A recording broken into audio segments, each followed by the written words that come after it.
All right, we're back at 52 Thoughts. We have today another great warrior that has joined us. Please introduce yourself. I'm Shihan Mark Parra of the House of Champions Academy of Uh, I'm Shihan Mark Parra of the House of Champions Academy of Martial Arts here in Van Nuys, California. And you're also an inductee of the Museum of Martial Arts History. That's right. That's right. This year I got inducted into the Martial Arts History Museum. It's a great privilege for me. Just a lot of years of putting it down and doing my things. Lots of blessings, and it was a great day. And we're here on 52 Thoughts. We're trying to get the mindset, philosophies, Mm-hmm. the experiences of today's modern day warrior class. Uh-huh. Number one question that I'd like to ask is what got you in to this warrior lifestyle of martial arts? That's a good one. So, back in the day, I'm going to say early 70s. Mm-hmm. Geez, 60s actually. In Yeah. third grade, I had a fight with a girl, and I got my arm broke. Oh, damn. Yeah, coming home from school. She was kind of vicious. And that kind of set off me into not wanting to let that ever happen again. Yeah. And then years later in seventh grade, I got jumped on the way home from middle school by three of the local, Gangbangers. boys in the neighborhood, and that didn't work out too well for me either. So I remember coming home, I was crying, I was upset, bloody nose, bloody mouth, whatever, that kind of thing. I wasn't injured, Yeah. I got hurt, but I Yeah. wasn't injured. And I told my mom, she's like, "What are you crying for, What happened?" And I said, "Oh, I got beat up." She's like, "It's okay, da da da da da." And I realized that I had to own my own power, That's deep. And as a young kid, I battled asthma. Mm-hmm. So in the '60s, we didn't have inhalers and pills and things to help calm down an asthma attack. Which is, if you've never had it, not being able to breathe Yeah. is probably the most fundamental thing you do in life, Yeah. right?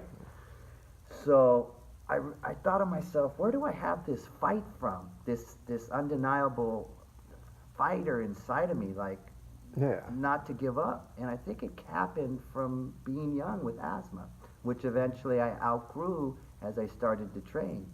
Wow. So in that day, we were watching guys like Bruce Lee, Yeah. Chuck Norris, Yes. Yes. Benny the Jet, Of course. And who you? who I'm a disciple under. I'm one of his black belts, trained at the Jet Center for years. At the time, I was one of 16 that ever black belted under him because Wow. it was Rigorous, rigorous. real Ten- black belt training. Not no foo-foo stuff. It 10 was, years, 10 years, no mats, yeah. bare knuckle stuff. Damn. We didn't have all the gear wasn't even designed yet. Yeah. Really, Yeah. really, the Yeah. gear and all that. So a friend of mine told me one day, he says, "Hey, I know this guy that's training at the YMCA named Benny the Jet. You want to go check him out?" And I said, "Oh yeah, I'll go down there." Yeah. So that was my first exposure to like a dojo. Yeah. So I walked into a dojo, which was the YMCA, but we know dojo means training place. So our Exactly. dojos, and my Yeah. brother, dojos can be the back room of a Staples Center while Yeah. you're working. Yeah. It can be anywhere Uh, where you can focus your mind, body, and spirit. That's right. We train on the beach, in the mountains, garages, parks, or a beautiful facility like Yeah, the like House of this. Champions, which Yes. is amazing. We could talk about that Yeah, too. yes. but- We will be because it's the Yes. greatest facility in America, in my opinion. Thank you. And speaking of the House of Champions, House of Champions has been open for how long? I'm going into my 25th year. 25 years. 25 of years at House having of Champions. The House of Champions Yeah. and the facility. And you think about most dojos, clones, or whatever you want to call it, gyms, don't last over 5 years. Yeah, half of any business will close in the first of 5 years. Any business. let alone a dojo, which is a tricky deal. How did your training and your martial arts ability help you maintain as a businessman to be able to maintain this for 25 years? Discipline, Okay, I'm yeah. disciplined. Um, I have a knack for uh, being creative in terms of like my philosophy about stuff, Hmm. which is true about my martial arts skill sets. That it's a progressive journey, Yes. you know. I've not yet become the best version of me yet. I'm always a white belt before I'm a black belt, or even though I run um, quite a few other instructors and disciplines that are under me. Hmm. I'm always a student first. I just felt like I just felt like I always had like for not a better word, like an angel watching Yeah. over me ever since I was young. I always felt like I had a special intuitiveness, Hmm. like insights and things like that. And I learned a lot from being around people like all the great guys like Peter Cunningham. Cunningham and Benny the Jet and Yukita's family and great martial artists of the day. Yeah. And I tried to take their strengths and make incorporate Yeah. that into who I am. Not change me, but like add to Yeah. what I have. And also anything that I saw that was like didn't work for other people Hmm. or me, learn early on like not to carry that around or give it too much value. Yeah. And it's the same philosophy for me as a dad and as a leader here in the dojo and all that. Let's talk about Arju Kempo. Hmm. Could you explain what it is, your system, and how? Yes, yes, yes. So, Arju Kempo, the ARJU, sorry about that. It is okay. See, This we is a uh we, this we got calls too, you know. this is real deal right here. Um, Arju Kempo is spelled ARJUKENPO. The AR stands for the Arnis, which is something that I added after training mostly Kempo karate and boxing and kickboxing and some Muay Thai in my first 20 years of my martial arts journey. So I did a lot of that with great guys. And in 1995, I got to meet Grandmaster Kokoy Cañete from Cebu City, Philippines. Mm. And he is an escrimador. And And Eskrima, Arnis, Kali, they're all regions in the Philippines, yes, different styles, but a very proud, rich art. FMA, we call it, yeah, Filipino martial yes, arts. It's double stick, single stick. very effective systems too. Yeah, I wanted a weapon that was realistic Hmm. for me. My main thing were the combatives. So we grew up on a lot of forms and kata, Hmm. and that gave us great technique and great discipline, but it didn't necessarily translate in fighting or sparring, Hmm. right? So I realized the Western boxing stances and the kicking from Taekwondo and the low kicking from Thai boxing or Dutch Muay Thai Mm. and the knees and the elbows were all weapons that I hadn't really developed yet, right? Yeah. The clinching art and that whole part of the different ranges and how we attacked and chopped the legs and just the whole part of that, the stand-up skills, Yeah. my karate. And then I also realized I needed ground fighting. Mm. 95, I think UFC kind of was born, 94, Yeah, 95. around there. Yeah. And we realized that a stand-up guy with no ground was in a hell of trouble, right? Mm, And yeah. vice versa for a ground guy that didn't have No stand stand-up. up. So now you see a lot of hybrids, Yeah. which are great athletes. And I mean, awesome skill sets. Yeah. Wrestlers that learn how to box and kick, and then learn how to do submissions and escapes and stuff like that. Yeah. And your viewers know it's very effective, right? Yes. Um, so I went from a karate, boxing, kickboxing style in Yukido-kan, which Mhm. was Benny the Jet's main System. system, Yeah. and created Arju Kempo. Again, the AR stands for Arnis, so my stick fighting and my Filipino martial arts were born from that, Yeah, right? okay. Yeah. The Ju was the judo and the jujitsu. Ah, Yeah, okay, the yeah. JU in Archer Kempo. The U in the JU represented my lineage, Yukitas. Oh, got it. That And makes, then the Kempo represented the karate, the word Kempo, right? yeah. And the K in the Kempo represents my kickboxing skill set, right? Got it. And then Yes. the Po, Mm. the PO at the end, the P means, the Po means, the P means Parra. Oh, got And the it. Po represents the way. It makes sense. Yeah. Yes. So a good weapon system, Mm. right, for equalizing a situation. If you got a whatever, Yeah. you deal with somebody that's got a something in their hand, right? Yeah. Which nowadays, let's face it, It's it's common. Yeah. likely. Not that you ever want to engage that. My Yeah. first choice would always be, what are my other options? My last Yeah. choice would be to engage it, but at least You have the ability to engage and improvise with weapons. that's right. That's right. And that also goes with, good guy with hands. Am I trying to go against a good guy with hands, box a boxer? No. I'm going to chop his legs. I'm going to move around. I'm going to control the distance differently. I may take them down Yeah. because I feel that I would have an advantage there depending on that scenario, Yeah. right? Vice versa, guy that's a wrestler, very, dependent on size too, Yeah. and all of that. What's the scenario? Is he with his homeboys? Are we in a club? Am I alone? Is it night? What's Are we? Is it a busy city? Is it, are the streets wet? Just does he have a jacket? What's going on? All the different variables that can happen in combat. I wanted to kind of prepare my future students for being well-rounded.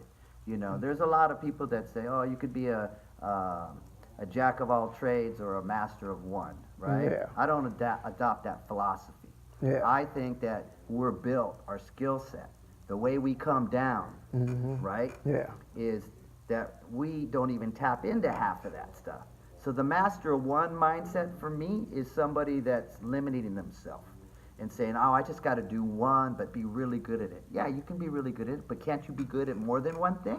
Yeah. Right? Yeah. I mean, That is completely true. yeah, Yes. your style in 52, it's the same thing. Yeah. And it changes. It morphs Yeah. as, And it morphed when I came to the House of Champions because it wasn't just which one another thing that I loved about the House of Champions. You just didn't come in here and just say, okay, I know this in 52. It was warriors in here that was like, let's spar, let's see. And when I had to do that, and these were great fighters, I had to adjust and learn what 52 had to do to get better, and it helped the 52 you evolve. brought it to another level. Yeah. Yeah, yeah. Because nobody wasn't pulling punches and nobody wasn't trying to make me let That's me right. win. That's so it helped me grow because of that. Yeah. And yeah, you have to be able to adapt and be able to have more than one mastery. You do. And I'm fortunate because I do martial arts for a living since 19 I was a practitioner since 1976 or something like that, Yeah. right? And then it became a lifestyle. I know you're talking to me today about like what's the current like warrior code for the young cats that are out there today in the 21st century. Yeah. And unfortunately, I do agree with you that it's been lost or not taught. Yeah. And people want to get right to the meat and potatoes, let me, what's the philosophy, mindset, the spiritual value of it all. People want to get right to it. Yeah. I don't teach or preach that, Yes. And, with my kids, same thing. And they're, everybody's fast, they want to be on their phone, they want to order food, they want to eat fast, no time to kind of like sit and absorb and just like saturate yourself in stuff, Yeah. everything moves so quick. So in the Archer Kempo, once I started training other skill sets and learning from other great masters, again, back in my day, you didn't train with more than one master. It was not heard of. Yeah. It was disrespectful. There's no loyalty. Which is something we can touch on too again about loyalty. I have a little adjusted not attitude, but opinion about loyalty. Loyalty is a big part of like warrior code. Now that's speak on that. Like when you have your students are you giving them these codes of loyalty and honor and letting them know that it's something that they have to have to really be a real warrior, is to have that honor and that loyalty? Oh, my brother, you know that, I have, there's a lot of talented people here that teach here, Yes. that are great at what they do. I'm Yeah. really blessed to have Yeah. attracted and be able to retain such a eclectic group of amazing martial artists, even like yourself, Oh, thank you, like man. when I used to hear about 52 or Jailhouse Rock or some of the other names for close quarter combat, how the style was, how it was born, and where it was developed and where it was perfected on the streets and Yeah. all this, your philosophy. Yeah. By the way. And your book, Revelations of a Warrior. If you Thank you. people don't have it, it's a must for your library, okay? Because my brother, Thank you, brother. It's my about bro- you right now. No, but I just want to say, I'm not trying to do an ad for him, but Dee talked a lot about, warrior code and stuff in there like that. And I realized when I met you and we started working on just being friends and all that, we Yeah. weren't doing the movie business stuff yet, and all that, it's a legitimate martial arts system. It's not a form of grabbing techniques randomly and a little this and a little of that. It's thoroughly developed, tested. It's got a history and a lineage as rich as any of the martial arts out there. Thank you. So, I mean, that's when I said, hey, man, this dude ain't just coming off the street doing some kind of stuff. Hey, I'm a street fighter. Your style's designed for the street, because where else are we going to do it unless you're trying to become a pro fighter or Yeah. world champion, which happens very rarely. Yeah. If we talked about stats and Yeah. the thousands of people that come through here that want to Yeah. be fighters or world champions. Yeah. Right, or test it, or Yeah. be undeniable, like Peter Cunningham. Yeah. Once he owned it, once that thought grew in his head, It was it was over. already done. Yeah. It was done. Yeah. And it happened. And he made a lot of right moves to get to that place, and then he worked his ass off. Yeah, exactly. And had a lot of great people around him to help him be successful, which I think is another part of warrior code stuff. Your choices and who you pick to spend time with. How do you feel about a warrior who was a fighter, but he wants to become a trainer? He wants to be able to train and give that knowledge. It's a out. natural progression, because I've seen a lot of guys that come in here or around the world. I've traveled all over the world, so I've been in a lot of environments, a lot of different systems, wonderful systems. And I've seen guys that are really great technicians and good in war, battle inside this square ring here, or an octagon or the mat or whatever. And then some of them not necessarily are great at teaching. Teaching is a skill set that you work on. And you become a great teacher. When I had a thing because I liked working with people, and I liked trying to show them things and help people that way. And through that, I became a great trainer in all kinds of skill sets, whether it's jiu-jitsu, boxing, Muay Thai, FMA, or whatever it is, and develop systems, right? But it's something that's natural for us, to want to be a trainer. If guys that compete professionally that come in and they say, okay, now what? My fighting years have passed me, and it's what I love, it's what I know. If I can't be in the ring, then I want to be on the outside and having my boys going in there. And it's as close as being able to keep yourself active in the mix.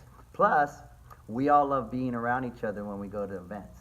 Whether we're traveling into Europe or if it's a local show or wherever it is, you'll see the same cats. A lot of us know each other, and we'll bring in our crews. It's a big, small world. It's a big, small world. We'll bring in our next generation and work our way up and be like, oh, we watch each other in the back room warming up. We have a lot of love and laughs, a lot of respect amongst these these these men and women. Yeah. There's our code is, always Respect. I don't know how about how always love, but there's Love. always respect. Yeah. We respect each other for what it takes to get to that point, and I respect the trainer for being able to, help his guy out. But it's very natural. I think most people that are longtime martial artists end up loving to become trainers or senseis and opening their own gyms or whatever they can get involved in just to keep busy. Yeah. You said you talked about respect. Um, so many people when they think about the martial arts world, and of course, okay, we all love to watch MMA, but so many people just look at MMA and say, okay, it's just about violence, and they don't see the discipline behind it. Is martial arts about violence, or is it about something else? It's definitely not about martial arts. I mean, It's not about violence. it's not. The martial arts is definitely not about violence. Okay. Definitely, 100%. You have to be able to tap into that side of you, Hmm. but you don't want to live in that, right? Yeah. What Bruce Lee say? He was once asked, Sensei, you teach us so much about fighting, yet you talk to us so much about peace, Hmm. you know? And Bruce Lee said, I'd rather be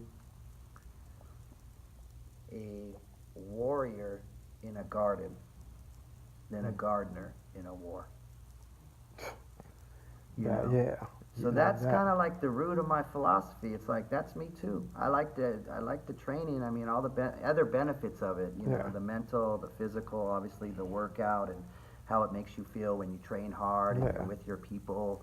And you know how we love Yeah. being with each other. Yeah. Everybody loves being with each other, and we get a good workout in, and we're jacked.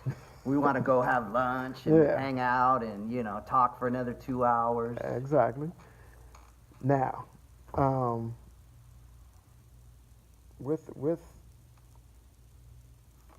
when you were talking about the Filipino martial arts and the improvised weapons or having the weapons, how important is it to learn weapons training?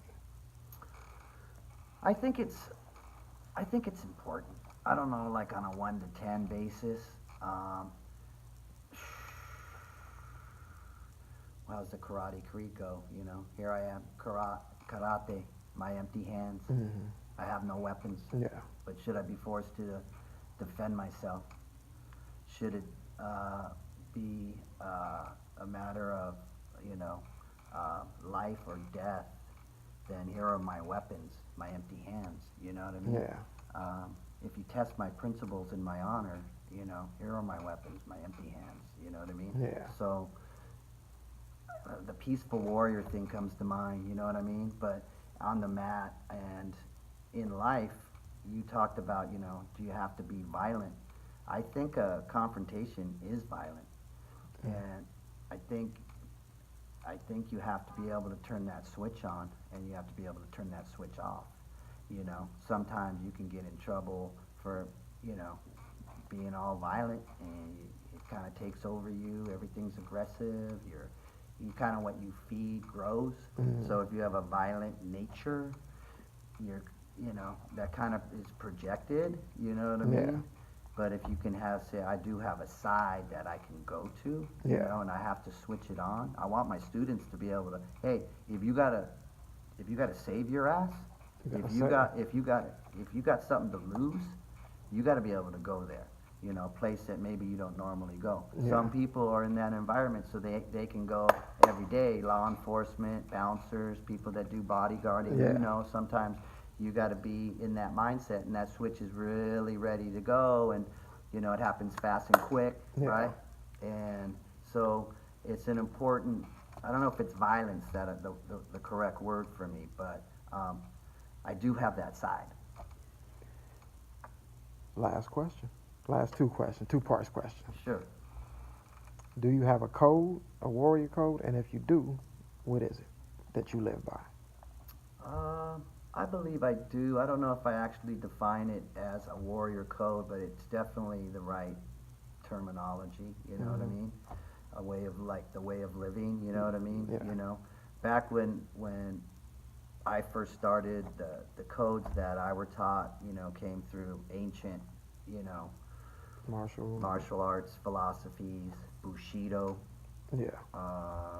Book of Five Rings, Miyamoto Musashi. Yes. Um, Great philosophies and concepts for people at that time frame, especially because they're fighting to live. You know what I mean? Yeah. Any given day, you could be killed. You know, when you walk out, they didn't have no reason. Just people want to come get your land or take your women or Yeah. food or whatever. They just thought you were a threat to the To the to their system existence. yeah. Yeah, whatever, or against what they were, Yeah. whatever. So those guys fought life and death battles on a daily basis. You know, nowadays in the 21st century, our life or death battles have changed with technology and you know everything. But for me, you know, I'm no angel. I lost my halo a long time ago. I don't know. I'll be seeing angel work up You in know, here. So. I lost my halo a long time ago, and you know, I give my credit to my mom. You know, she just taught me to be a good man. You know, always be a good man. Sorry about that again, folks, but um, just how to be a good man and come from a place of love. You know, Yeah. I think that's a big part of saying a warrior code. You know, you say, well, it's got to start with love. Yeah. You know, not anger, not fear. None of all Process. that stuff's weak. Yeah. You know, it may you know appear to be something, but it's really not. It's not. Yeah. It's like a mirage. You know what I mean? Yeah. You told me an expression one time about you know, blowfish. How it blows up when a bigger fish comes Yeah. by because they say, oh, Yeah. but they're really not interested in any type of engaging static. or being eaten either. Yeah. You know? Exactly. But if you do try to eat me, I'm gonna stick you. You And know, I'm gonna make you look like me, like I look bigger than that. Than That's I am. it. That's it. You know, there's a thing about a grizzly bear and a badger. When they cross each other in the woods, the badger is obviously a 90-pound animal, and the grizzly bear is what, over 1,000 pounds Yeah. or whatever it is. You know, can easily, or you think easily, kill it, but the grizzly bear will avoid that badger because if he fights that badger, the grizzly bear will die 3 days later from the wounds that it inflicted.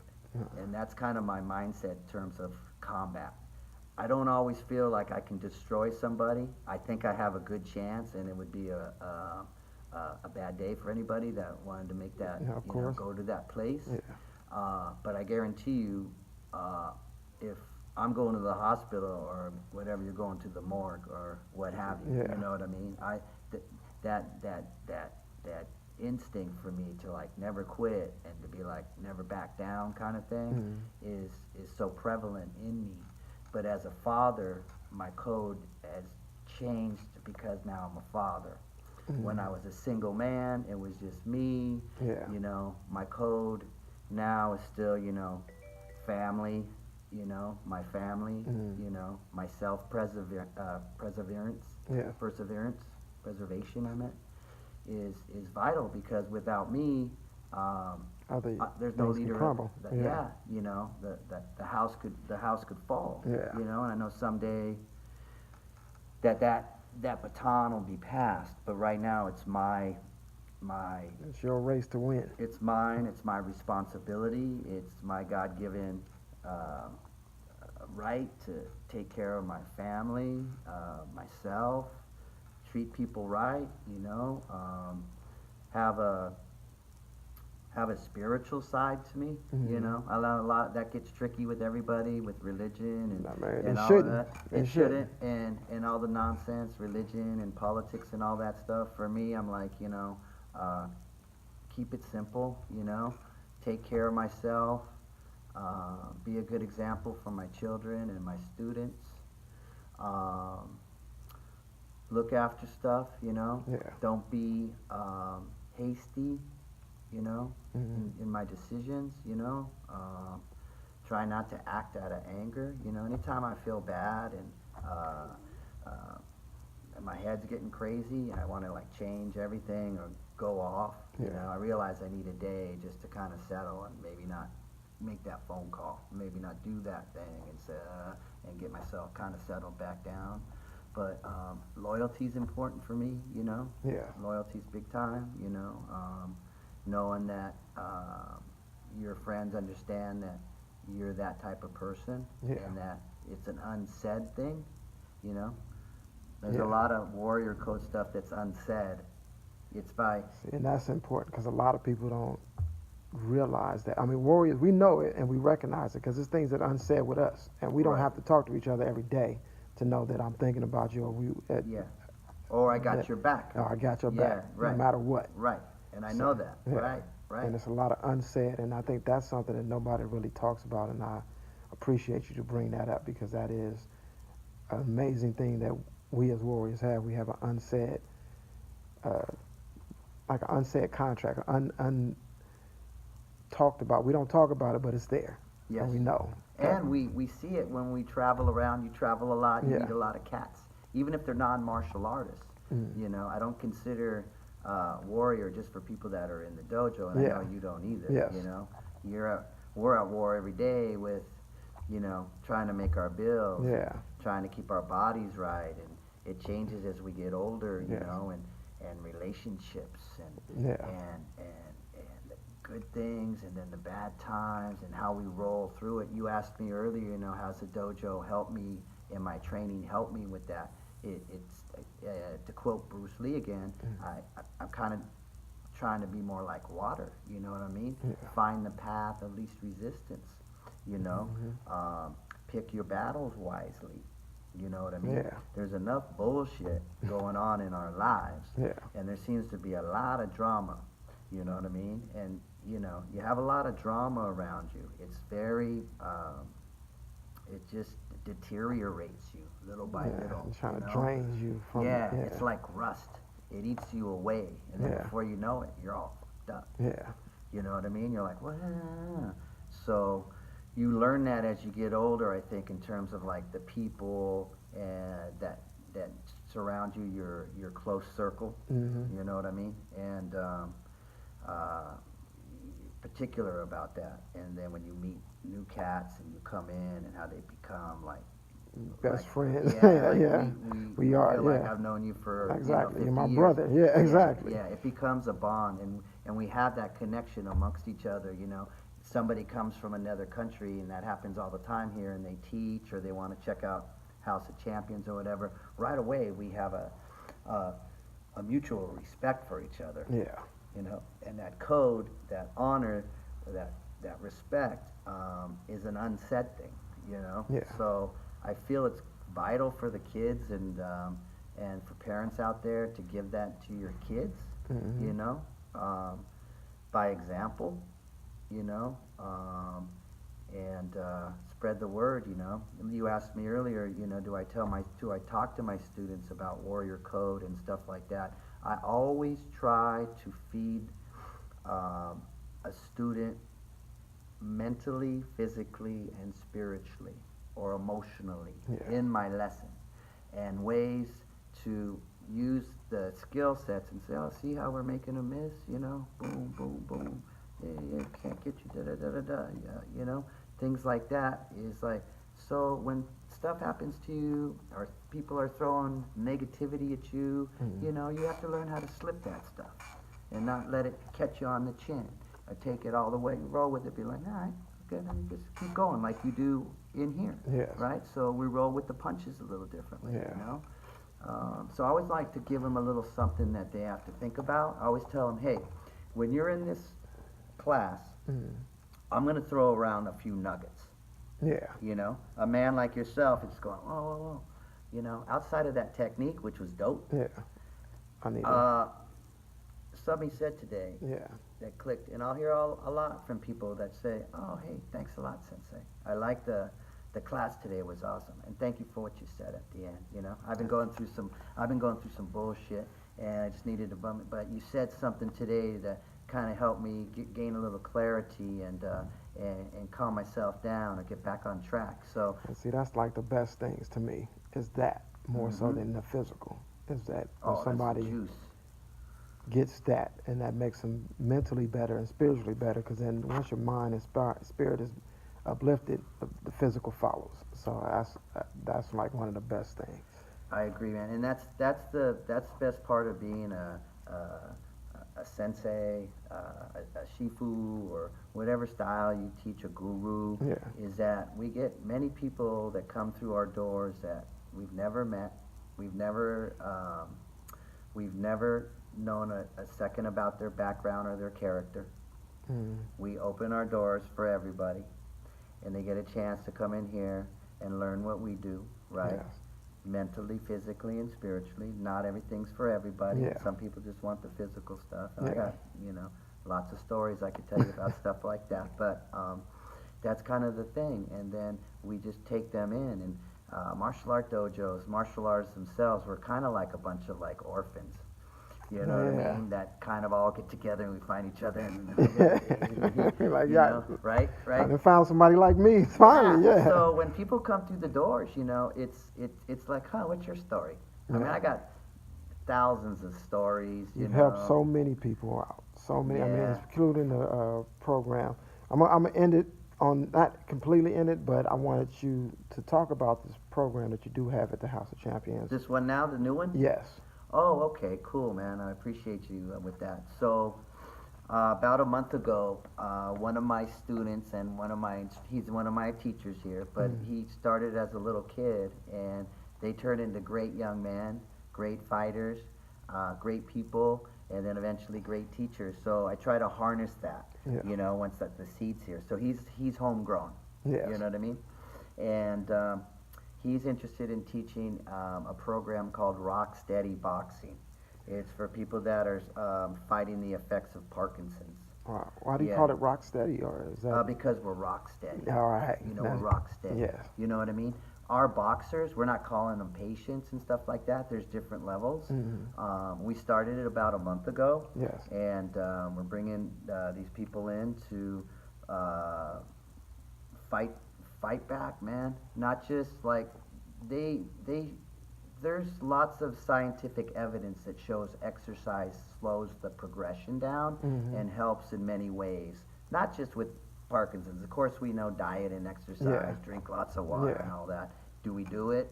We try. Does it happen always? No. Can we beat ourselves up if we, go off a little bit? Nah. But so when he brought the program here, people started calling us, and they're coming in now, and it's an amazing thing to give back to them. And if you talk to them, and you saw because you were here today, right? You saw how much it meant to them to get the love. Yeah. Because it's a terrible disease. People that suffer from it end up being the grandpa at the end of the table. Eventually he's over there and everybody's having a conversation, and a lot of things happen where you just get pulled out of society.